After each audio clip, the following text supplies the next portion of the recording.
Okay, I am going to walk you through this project. At this point, you have learned some basic vocabulary for Supreme Court cases. And for this project, you're going to write two briefs, and then you're going to turn the second brief into a web page, and you're going to contribute that to a course website, which I'm calling the briefcase. So when I refer to the briefcase, that's just the website. You will get an assignment grade for the first brief that you do. You'll get an assessment grade for the second brief that you do. And then your contribution to the briefcase will be an assessment as well. So you'll get a couple assessment grades from this project, as well as an assignment grade. So let's take a look. The first thing you're going to do is create a brief for your first case. Your brief will include these 7 things: title and citation, facts of the case, issues, decisions, reasoning, separate opinions, analysis.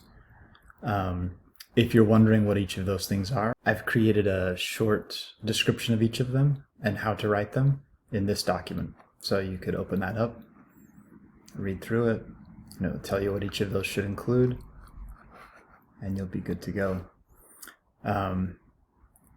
When you're ready to pick a case, you can do 2 things. You can search the internet for a Supreme Court case that you're interested in. And to make that a little bit easier, I've created this list of websites that have information about course cases. So if you clicked on that, you'd get this short list of websites. If you find a good website that's not on this list, let me know and I'll add it so that other students can have access to what you found. Once you find a case, you would add it to the class briefcase spreadsheet. And that looks like this. And you'll notice there are 2 columns, and people have already started picking cases. There are 2 columns, one for your first brief, one for your second.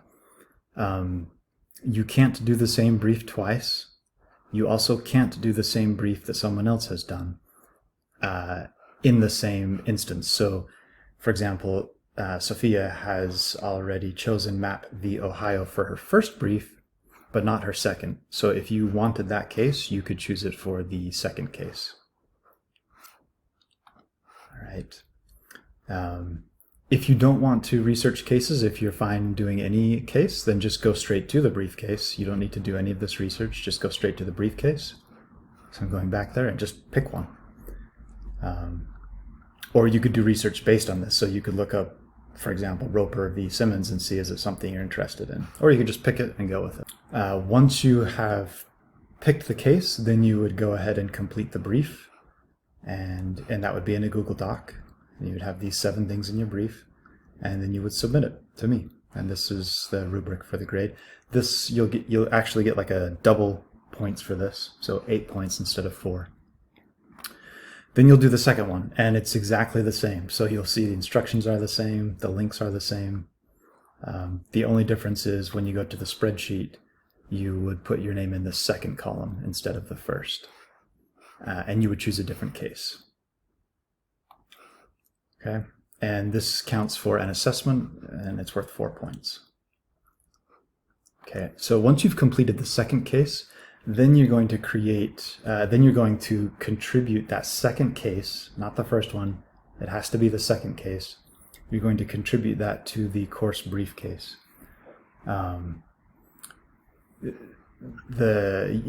Which is basically a web page. So you're going to create a web page within the course briefcase for your brief.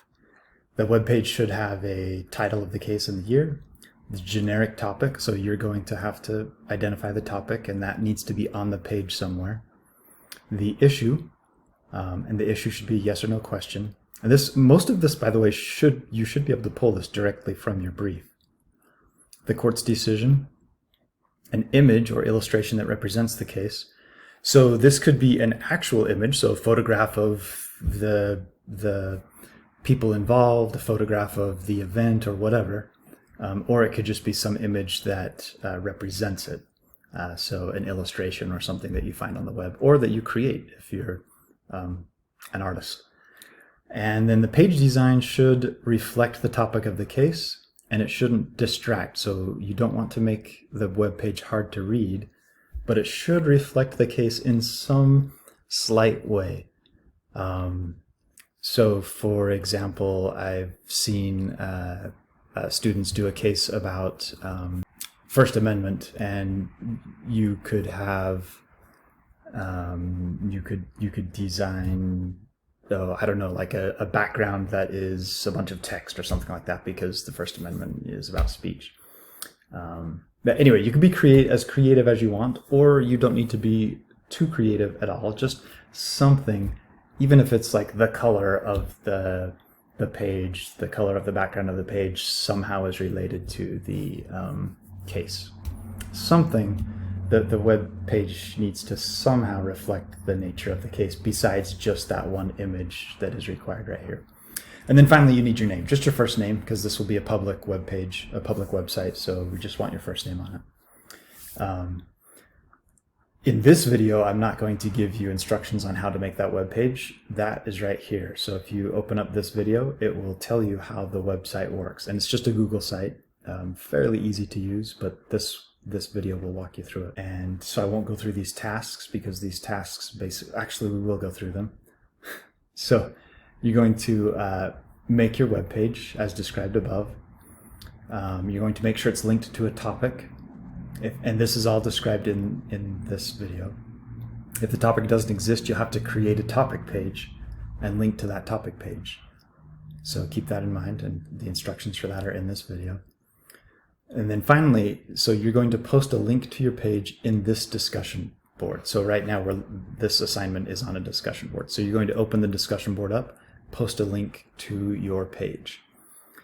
Then you're going to review the page of another student. So you're going to look at the discussion board and review the page review the page of another student who's linked their project. You're going to respond to their post by telling them at least one thing you like about the page, and that can be about the design, the information they gave, the format, the way they formatted it, whatever, and at least one thing that you think should be changed. And again, that can be the design, the information, the format. Maybe the text is too big, text is too small, maybe it's confusing. But you need to give them critical feedback, so positive and negative feedback.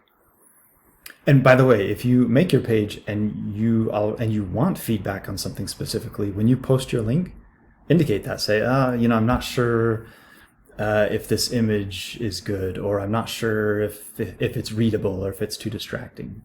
If you want specific feedback, then indicate that when you post your link, so that the student who reviews your work knows what to look for.